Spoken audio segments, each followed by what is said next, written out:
Okay, welcome to MSU Murray Hall. I can take it off? Okay. Welcome to Murray Hall, and my name is Sean Biehn, and I am a trombone student under Professor Ornman. And I'd like to present to you Jacob Druckman's Animus 1, which was premiered in 1966, and discuss about the significance and more in-depth analysis of the actual piece. So some of the things that sparked my interest were electronic music, but the piece that you heard in the very beginning when you came in to sit down was actually a piece I collaborated with a composer here at Michigan State University. His name is Doug McCausland, and it was a composition class initially, and then the composers were trying to learn as much as they could from the performers. In that case, it was myself on trombone, and basically we did a lot of recording sessions, and I was trying to give Doug as much information about the instrument, what it can do, what I can do as a performer, and then just exploring that with a program that he had, which was called Pure Data. And it's all these like algorithms that he can do to manipulate the sound of what I'm producing. So what you heard was he's actually in the audience manipulating the sound in the hall through 4 speakers with the algorithms that he had preset. And then I'm reacting off of that as a performer as well. So that was the end result piece that you heard in the opening. That kick-started my interest in electronic music. So I wanted to discover what the first electronic trombone piece with tape music. I wanted to see what was the first one. And I also wanted to explore one of those pieces a little bit more in depth. So in this case, it was Jacob Druckman's Animus 1. Okay, so some of the things that I wanted to analyze more in depth was Jacob Druckman's initial influences leading up to the Animus 1. So maybe who influenced him, what were some of the styles that influenced him, some of the things that he collaborated with the trombone player, which I'll talk about who he was later, and what things that influenced him to write the pre-recorded material and the live trombone part. In addition to that was the actual analysis, more so on the theatrics aspect of the piece. These are things that he incorporated with the electronics piece rather than just having an electronic piece and a performer just standing there kind of playing the piece. He incorporated theatrics for a particular reason, which I'll discuss shortly. Okay. Other things that I wanted to do was create like a list of all the concert programs that I could find of different performers playing this particular piece all the way since the premiere in 1966. So my research, I gathered as much from 1966 to 2018, and there's definitely a lot more that I certainly missed. Those are just the publications that I could find of people performing it. Then also creating a list of all the known works that I could find of trombone and tape music, but more so as a solo trombone with tape music part. Okay. Then these are just some of the things, the sources that I started, like books, definitely necessary for trying to research the history of electronic music, so kind of where it came from, certain electronic advancements like phonograph and the tape recorder, just to try to get a better understanding of what was going on in that time for Jacob Druckman to actually explore this medium of music. Other things were like the annotated bibliographies was very important to try to gather as much information about what are all the pieces out there. And it also helped me discover what the actual first piece was. Okay, so a little bit of the background, the phonograph invented in 1877. This kick-started that whole recording society. So before that, it was just people in a live concert. You either made it or you didn't. So now, because of the phonograph, you could record that and people could listen to it elsewhere or at another time. But in addition, at that time, early 1900s, you had silent films. So with the live musicians, they're usually there for the performance of the silent film. But because of the phonograph, you could just record it, and you didn't need those players for the silent film. that started this whole machine versus live performer aspect. So initially, those people were out of a job because of the phonograph, because of the machine. So that was very important that that's starting this little battle or duel at that point. Futurist leaders took a an interest in like surrounding sound, so the noise, or just even in this hall, the general noise of bouncing off of the sound of my voice. So recording that and then saying, is that noise or is it music? So those are things that they wanted to hone in on. But because the early 1900s, factories were becoming an abundance all over the place, that the futurist leaders were saying, well, that's really cool, that sound in the factory, the machines doing their thing, basically, and creating those rhythms. So that was very interesting to those particular leaders at the time. It didn't take very well. So as an audience, you're sitting there, and then you're listening to this collage of these sounds that they put together, but people couldn't grab onto it. Like, was it music or was it still noise? That was kind of interpretation of the audience. So they wanted to have something else. There's a missing element to the performance. So I'll discuss that shortly. So fast forward about 40 years, Musique Concrète with Pierre Schaeffer in Paris. This was an upcoming studio, and he took that concept with the noise, basically, is that music or not? And then he wanted to manipulate it further. So because of disc-to-disc or reel-to-reel recording, he wanted to take the sound and like kind of morph it or mutate it into something else, and then splice that and put it into a sequence that he believed was musical. Elektronische Musik, mostly by Karl-Heinz Stockhausen. This was another one during that time, that studio in Germany, that was more focused on purely generated sound. So from the electronic instruments that they were using in the studio, just producing pure tone from that and then making music. So again, splicing, but both studios were still missing an element, just like with the futurists. They were missing something from the performance side.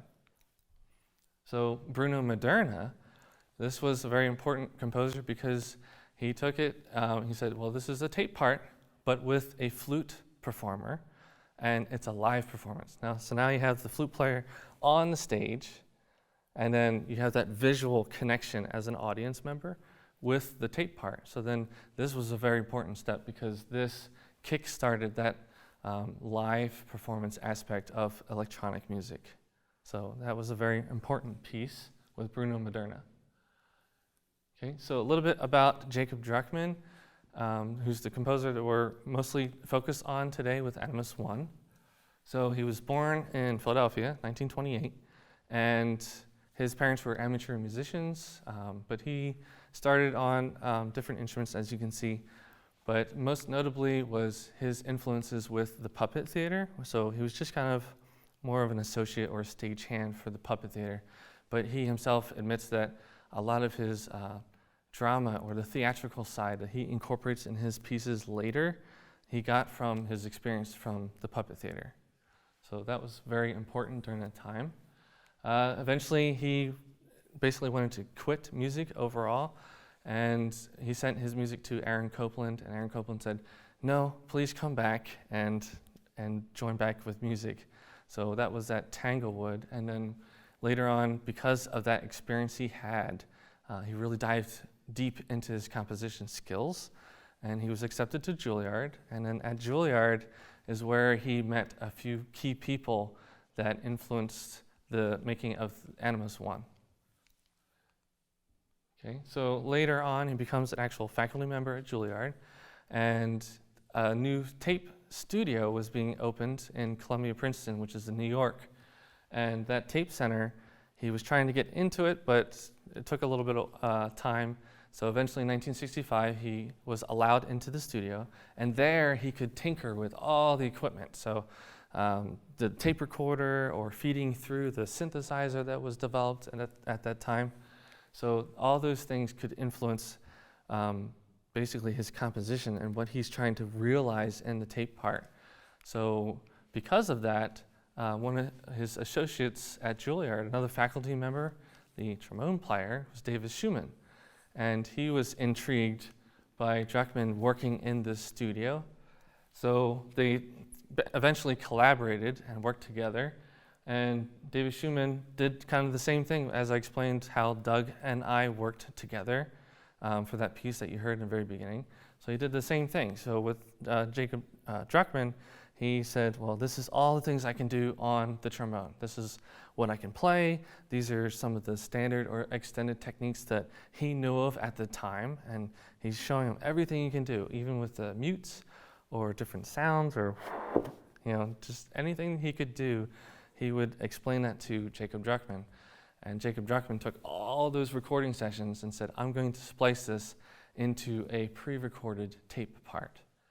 Eventually, what ended up happening was he was so intrigued with the improvisation aspect of a live performer and what they can do versus the tape part and all the rhythmic possibilities that it can accomplish. So he wanted to kind of pin the two against each other to see kind of who's the winner, who's the victor. So that kind of kick-started this thing with David Schumann, and he said, well, you're going to play basically against yourself.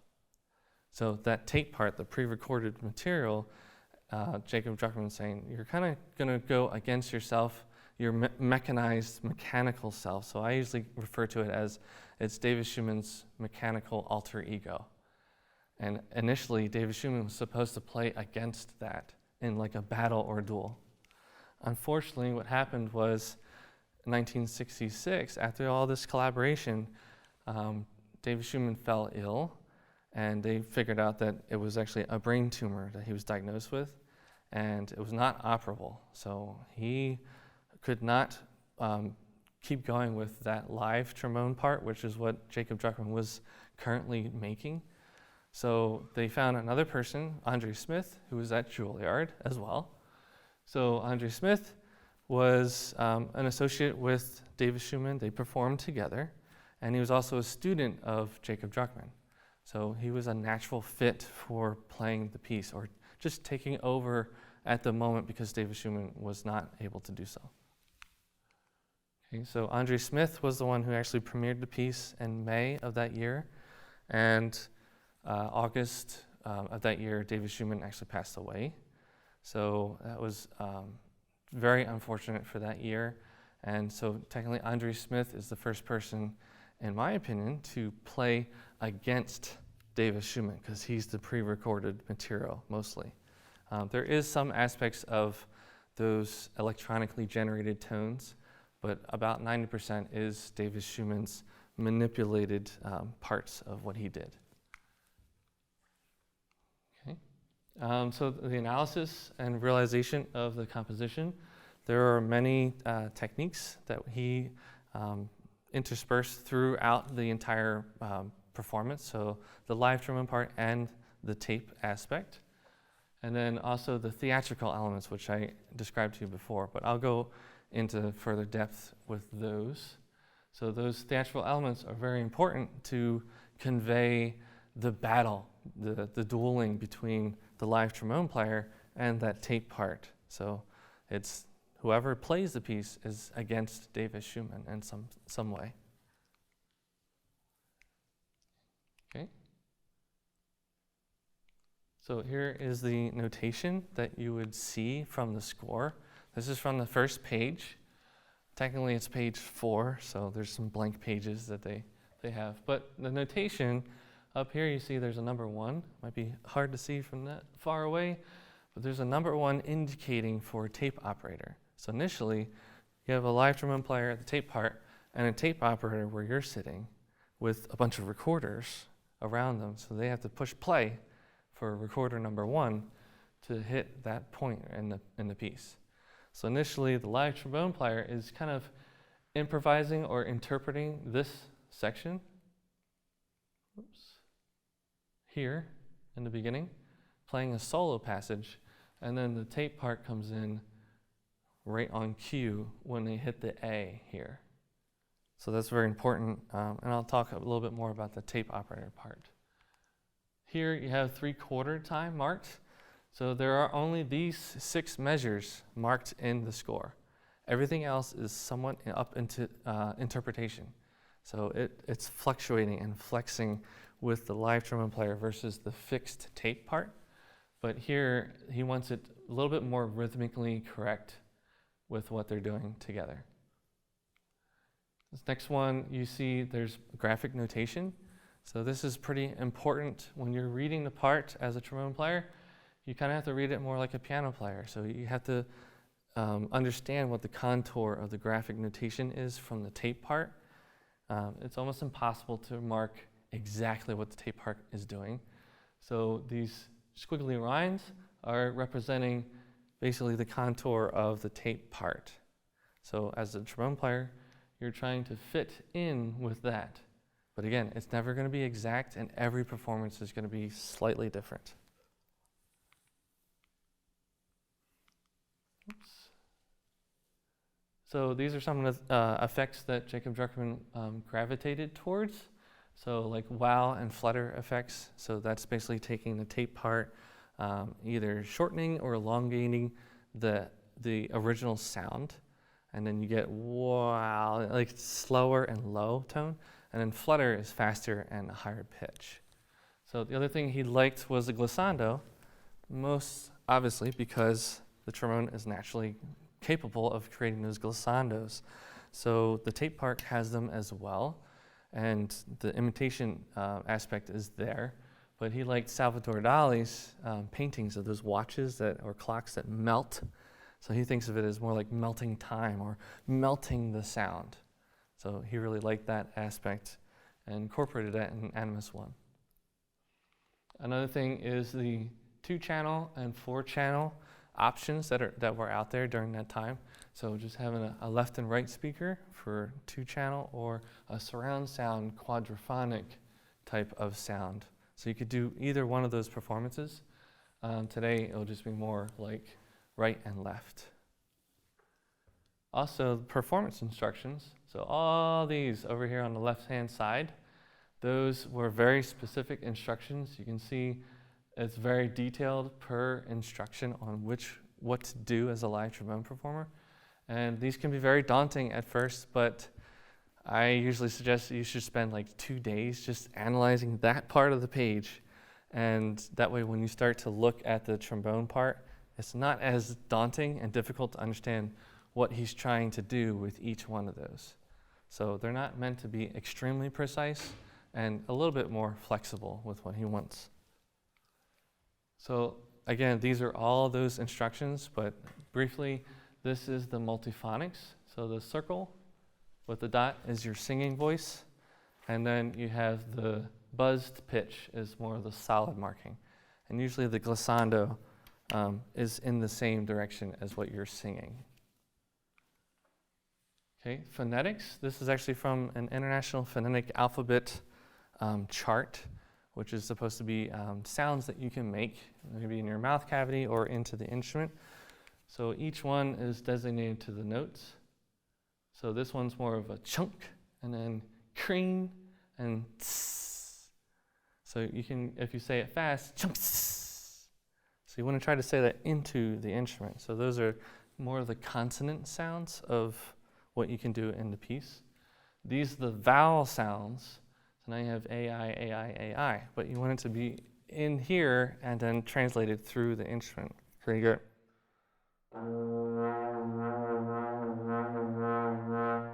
So you get a little bit of a fluctuation with trying to you're trying to change that into the instrument. Okay, then tongue clicks. You have the tongue on the top end of your teeth, and you're trying to create like a vacuum to get that flapping sound, which for me is a little bit more difficult than the next one, which is pedal thucks. For me, this is a little bit easier. You're doing the opposite effect, and you're blowing through the instrument, and then you're just adding, you're kind of like putting the tongue between the lips to shorten the sound, so you get more of this. But I'm not actually buzzing a note in the instrument. So buzzing it would be. So it sounds low, which is why he says that it's a pedal note, so a pedal tone. So pedal thuck is what they're translated to. This is basically a vamp section, so anything in the box, you can repeat this. And each one of these, after you play this through one time, this is where it gets a little more specific. Druckman recommends that each one of these little snippets can be rearranged in any way that you want to. And you can repeat it as many times within reason of keeping up with the piece. So that's more of the improvisatory part of the aspect of this piece. This is rapid open and close. This particular part is with the harmony mute, but it's also specified in the plunger. So you're trying to do this with the plunger, open and close rapidly as you can. So sometimes it can be difficult. So you want to be controlled, but you're trying to get that rapid aspect of the piece.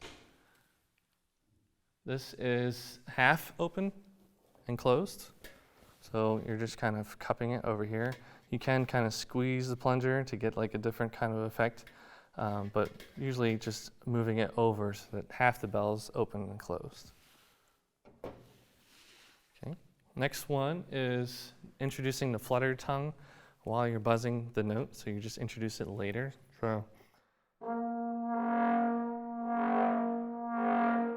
So I'm just alternating between buzzing and then adding the flutter tongue with that pitch. So this is throughout the entire piece, but again, you have to really understand all these instructions.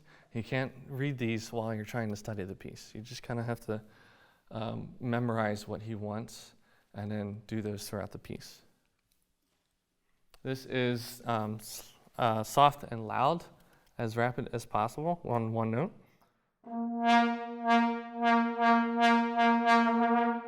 So you try to do that as fast as you can as well.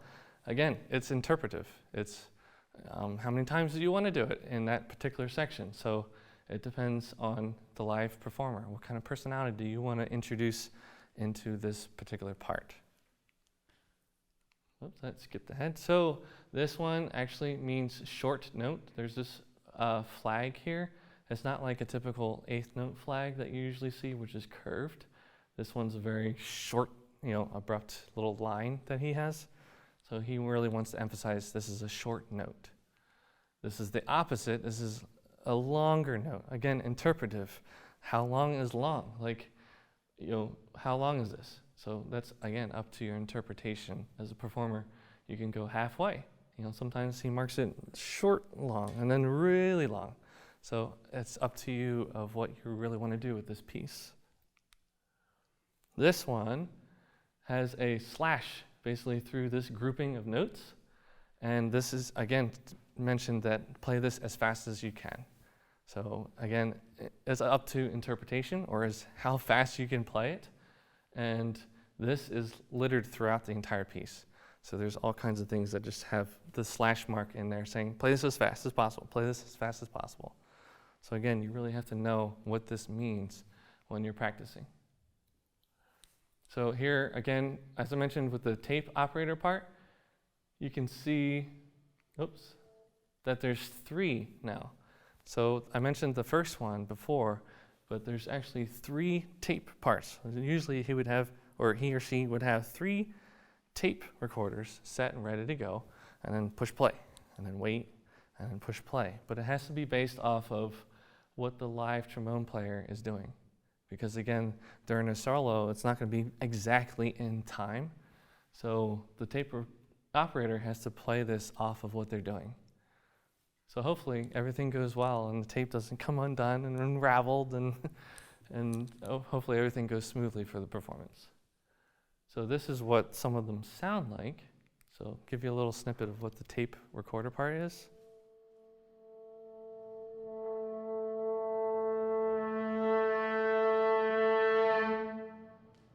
That's the first part. Now the second part over here.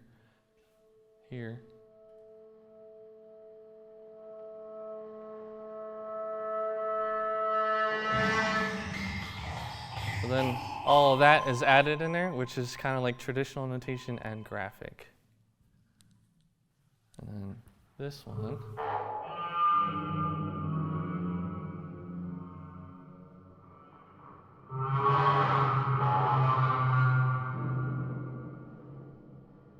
So again, if you can hear more like that Salvador Dali thing, the melting watch, so you can really hear that in that particular part.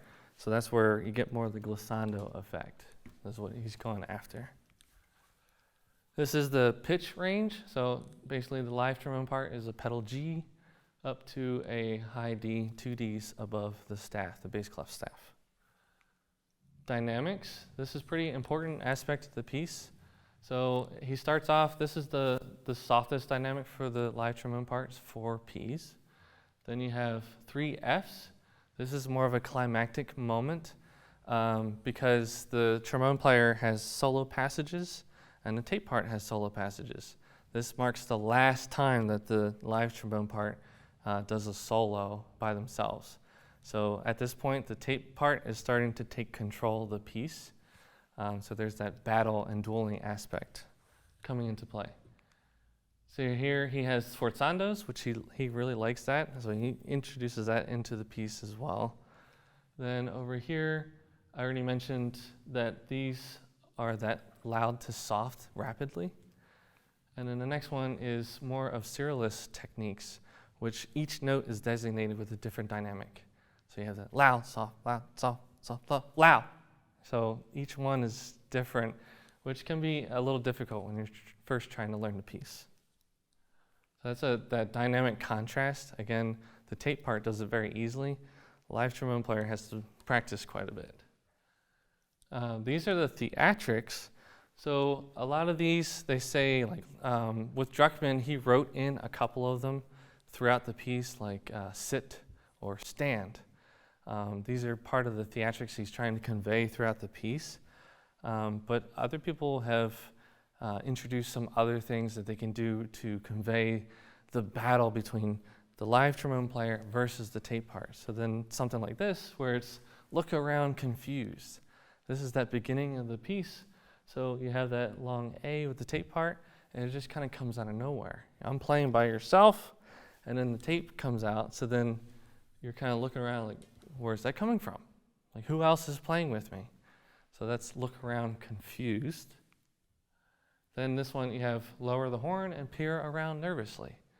This usually is better with a quadraphonic type of thing. So if you're like in the center, you might have a sound come from there, over there, and then behind you. So now you're like, what? You know, you guys kind of have to act it out a little bit. Like you're peering around, like, where's the tape part coming from? So you're kind of nervous at this point in the performance. Still confused as to what the tape part is.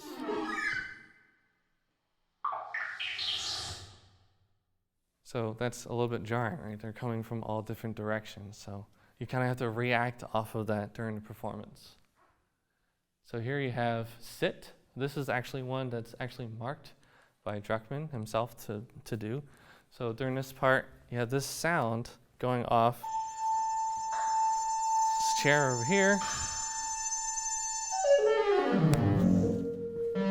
And just sit down, but at this point in the piece, you're a frustrated performer. So you're kind of losing the battle against the tape part at this point, and you have to go over, and the tape part's basically saying, just sit down, sit this one out and listen to what I have to say. So that's a very important part. But again, it's vague and it's interpretive as to what you want to do during this particular sit-down part. That's what I prefer to do, is to kind of show the frustration and sit down kind of on cue. Okay, next one is standing. Oops, sorry. So again, standing, it's in parentheses, but it's very vague. At this point, you're still sitting down over here, still frustrated, but then you hear this part, and you've been listening to the tape part for like 50 seconds, and you're kind of getting bored with it a little bit, and then you just do this. So then I usually think of that part there with the explosive sound as more like a reaction. Like the tape part just completely went berserk with all the recording sound. So you kind of react off of that, and that's your cue to kind of come back and battle against the tape part. Okay, this point, you have step back and exit. So now you came back, you're starting to duel against the tape part again, but this part, you're still losing, right? So you're like stepping back, and you're kind of giving up. And at this point, you have to exit the stage, is what he recommends to do. But how do you do that? Should you do it frustrated, or should you just regularly walk off the stage? So you want to show that you're frustrated. At this point, you kind of have the plunger, and I typically add that you throw the plunger back on the stage because you're frustrated, and just storm off the stage, exit off through the door. And then eventually he asks you to come back. So this part is pretty critical because, again, you keep coming back to try to duel against the tape part. So here, there's a particular note in the tape part that I actually really like. It's kind of a rubber band sound, and that's a nice point to enter, but he doesn't necessarily specify to enter over there. That's just something that I think works very well. So you're off stage, you've been frustrated. Is it okay to come back? So you hear this.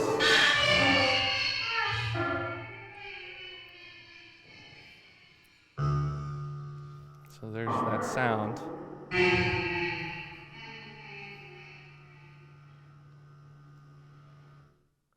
So in this particular section too, you have this, what I think of as like laughing. So that's kind of like the tape part. Its last laugh is still occurring as you're trying to enter back on the stage. So those are those theatrics. You can introduce a lot more with the piece. You could have a whole bunch of stage acting, involved as well. So it depends on how much does the audience really want to convey that aspect of I'm battling against this tape part. And you want to try to figure out who's the real winner of the piece.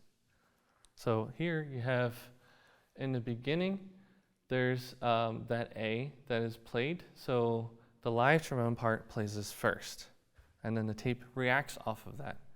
Interesting enough, later on in the piece, that role is switched. It's reversed. The tape part is winning the battle, so the tape part plays the A first. Then the live trombone performer is reacting off of that. The last one is an A flat. This is the very last note of the piece. So here, Druckman specifies that the A flat is performed by the solo trombone player, and he even marks a line here. So to play before the tape part's A flat. But again, it's up to the interpretation of the audience. Who's the actual winner? It's like, but is it a balance? Because they're both playing an A flat and they both end the piece together in a sense. So it's up to interpretation. Do you think the live trombone player is the winner? Do you think the tape part is the winner? Or do you think it's more of a harmonious finish to this big battle? Like kind of like two boxers, duking it out, and they both fall over and no one's an actual winner of the boxing match. So you could interpret it in many different ways. I tend to think because the live trombone part played first and ended longer, I tend to think the live trombone player won. So that's my personal interpretation. So here are some like the difficulties. So one of them is like a mute change. That's in the very middle of the piece. And it's up to interpretation how close you want to put that mute change between a straight mute and a harmony mute. So do you want to be like really frantic with it? Or maybe you want to spread it out a little and be more methodic with your change. Then also with the timing of the piece. So this one in particular here, as you can see, the tape part up above has two little markings going up, so kind of the graphic notation. But in the middle, the live trombone player has to fit in between those two effects, basically. So you get this as a sound, and I have to fit into that. So you have to get the timing down, especially for that particular moment. So as a live trombone player, you really try to find these moments in the piece to really align with the tape part. To get that aspect that he's going for is they're reacting off of each other there. So if you miss that, you're missing part of the piece. Okay, as I mentioned before, there's the multiphonics, which is singing and playing at the same time. The most notable one is this bottom one here, and that one's fairly difficult in my opinion because you're buzzing and playing the same pitch at the same time, but your sung pitch goes down first, then your buzz pitch goes below that. So you get this crossing of the pitches, which is not necessarily seen as often or performed as often. So generally they're in the same direction. But this one, it's a crossover, so it can be fairly difficult. I already mentioned about the vowel sounds and consonant sounds, so saying those into the instrument. And then the pedal, the tongue clicks, and then also the pedal thucks.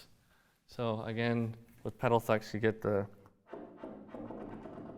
so I'm not buzzing the notes, but you get that effect over here. So, and those are dispersed throughout the whole piece. So again, you have to really know these very well so that when you're performing this piece, you're not really thinking about it as much. It does take a lot of practice to get them right.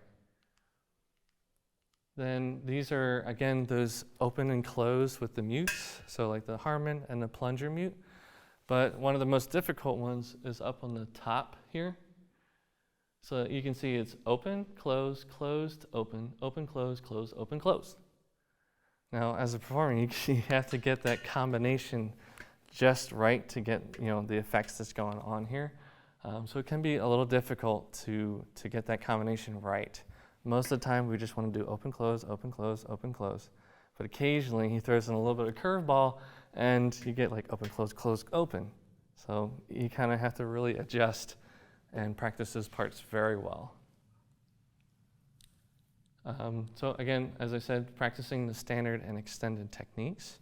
Now, a lot of these techniques back in the 60s were necessarily pioneering techniques and pushing the boundaries of what you can do on a trombone. Today, a lot of these would be considered still, most of them, standard techniques. So a lot of trombone players today would say, multiphonics, no problem. But back in the 60s, it was kind of an unheard of thing and not performed as much. Okay. Other things, most importantly, would be conveying the underlying theme or motive of the piece. So that's the battling part. So getting those theatrics across to the audience is pretty important. You can do as many as you can, but Druckman only has a few that are really interspersed throughout the piece. So that's very important. Some of the significance of what happened after the piece premiered in 1966, there's a whole series of pieces that he did of electronic music. The ones that are most notable is the first one was the trombone, right, versus the tape part. The third one was actually the clarinet versus the tape part. The other two were more of the tape as an accompaniment. So it wasn't a battle. Interesting enough, the third one, he specifies that the clarinet actually loses this battle. So he really likes that battling of the life versus the machine aspect. Okay, another thing was the ballet. Now, Druckman was interested in ballets long before he started with electronic music.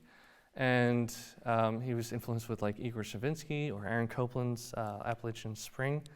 And he actually, his wife is a dancer as well. So he was already influenced with ballet and drama. So he went to one of the festivals in Austria, Vienna, and then he's watching the ballet, but then he hears his piece. He hears the Animus 1 for trombone and tape with the ballet. And he's like, well, where'd this come from? So Gerald Arpino is the one who actually decided to do this. He heard his piece and decided to set it to ballet.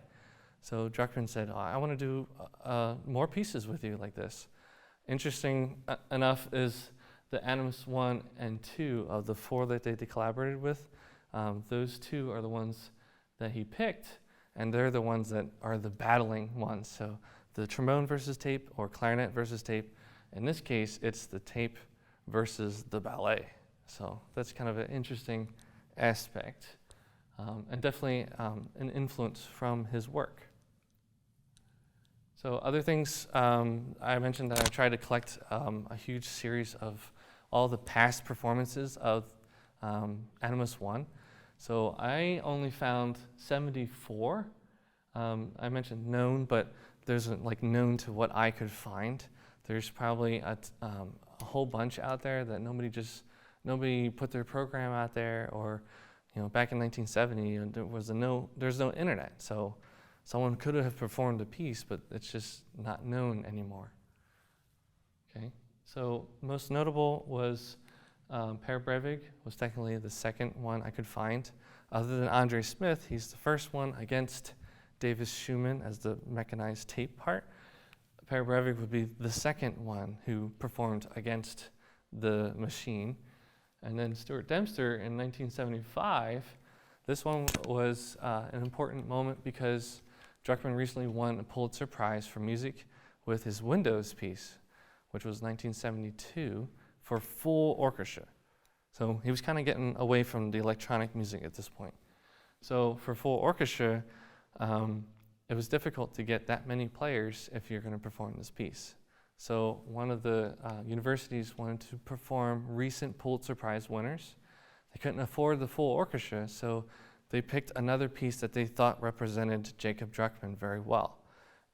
The interesting part is they picked the Animus 1, the electronic piece.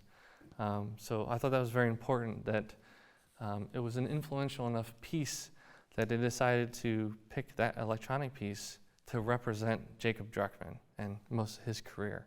So I thought that was an important thing, that the Animus 1 kind of, in my opinion, ended up being his second best piece against the Pulitzer Prize winner. Okay, so another thing that I did was collect all the pieces I could find of solo trombone with tape part. It could be multiple pre-recorded tape pieces, but the solo trombone with tape is what I was going after. So I ended up finding 182 pieces, and the one that I found that was the first one was 1963 Philip Corner's Big Trombone.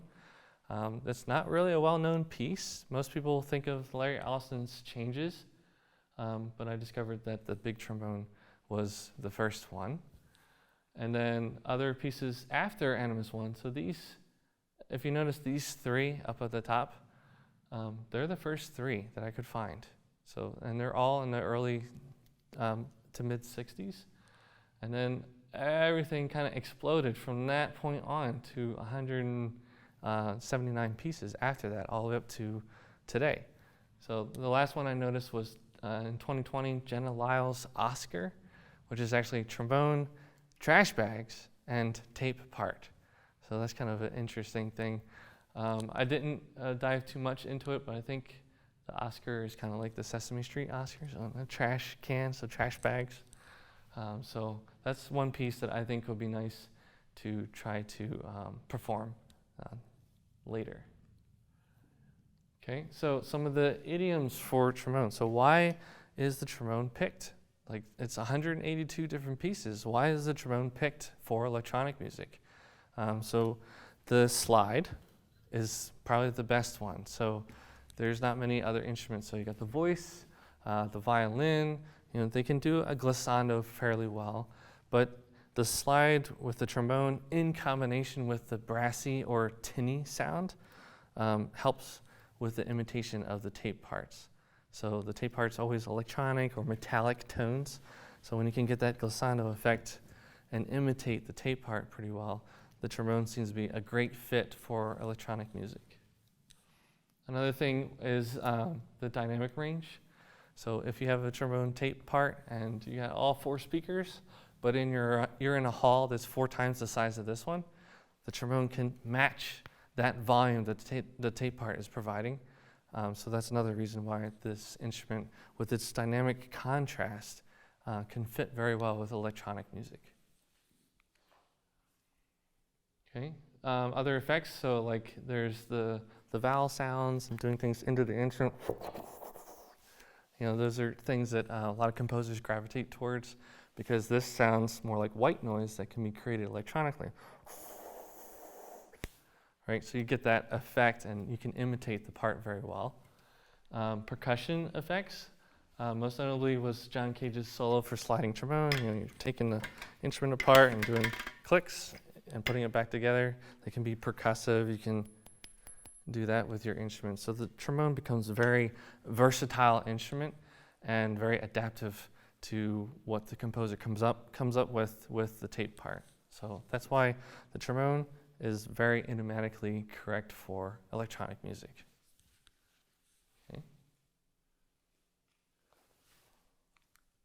Here is another thing that, as far as like further research, there's one piece in 1966 by Robert Erickson that I really liked, which is called Reichikar R5, and that's solo trombone with 4 pre-recorded tape parts.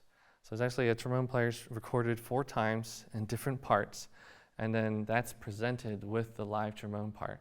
So that's another piece that I think I want to try to research further in greater detail.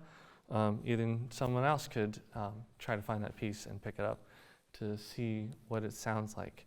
I think it's very important to bring all these pieces back into the light from those early days so that we can still understand, even from the modern tape music, of where that lineage comes from. So it's always good to grab these pieces and still perform them today. And also any in-depth research about electroacoustic music. So this is more like what Doug's piece was when you heard it in the beginning of the lecture. So it's manipulating the sound live.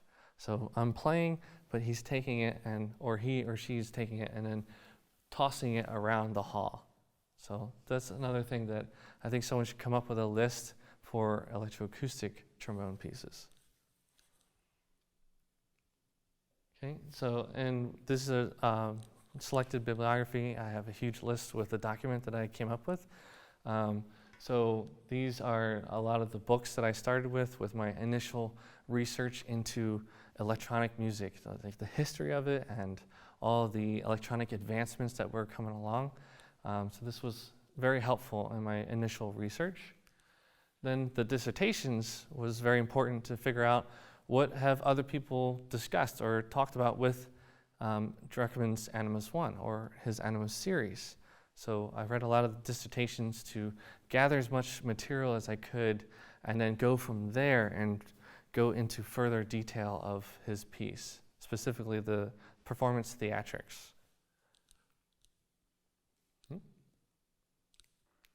Okay, and then these are just the articles and journals. A lot of these helped with amassing those lists of the concerts and recitals that I could find. So these journals, especially from the ITA journal, that was very helpful in trying to sift through and make that list of all those pieces. Okay, so lastly, I'd like to thank all of my committee members, all my professors who helped. So Professor Cinder, Professor Lorenz, Professor Prouty, and Professor Orman, who's right here. So I'd like to give a special shout out to you for this long haul. It's almost like an 8-year journey, and I really appreciate all of your guidance through this whole process. And then my wife, Shichen, she's probably going to hit the light cue in the back.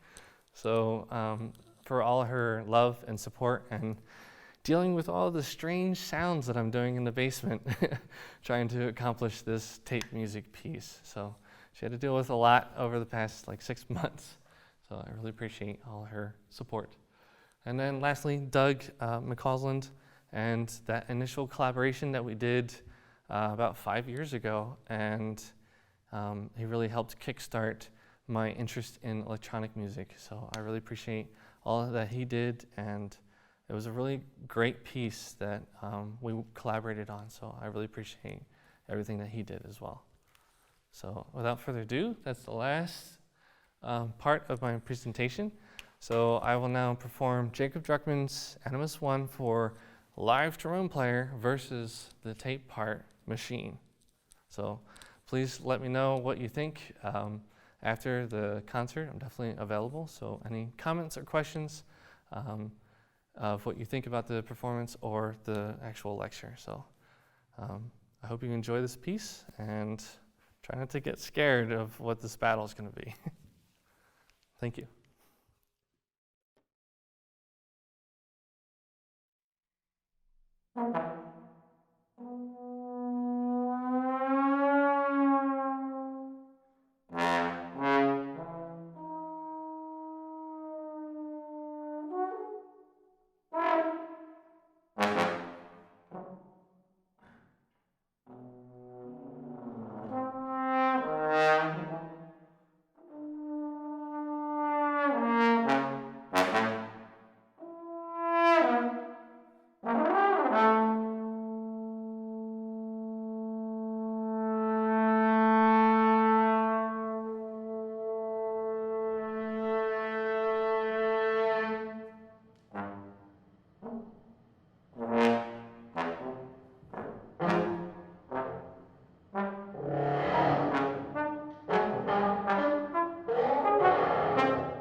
All right, thank you so much. Thank you so much.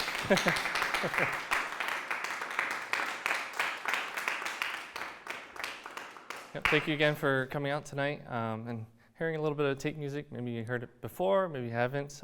Something to definitely go out and explore is just electronic music. So I hope you enjoyed this. And if you have any questions, definitely available in a few moments. I'll probably meet you out in the front. Thank you again.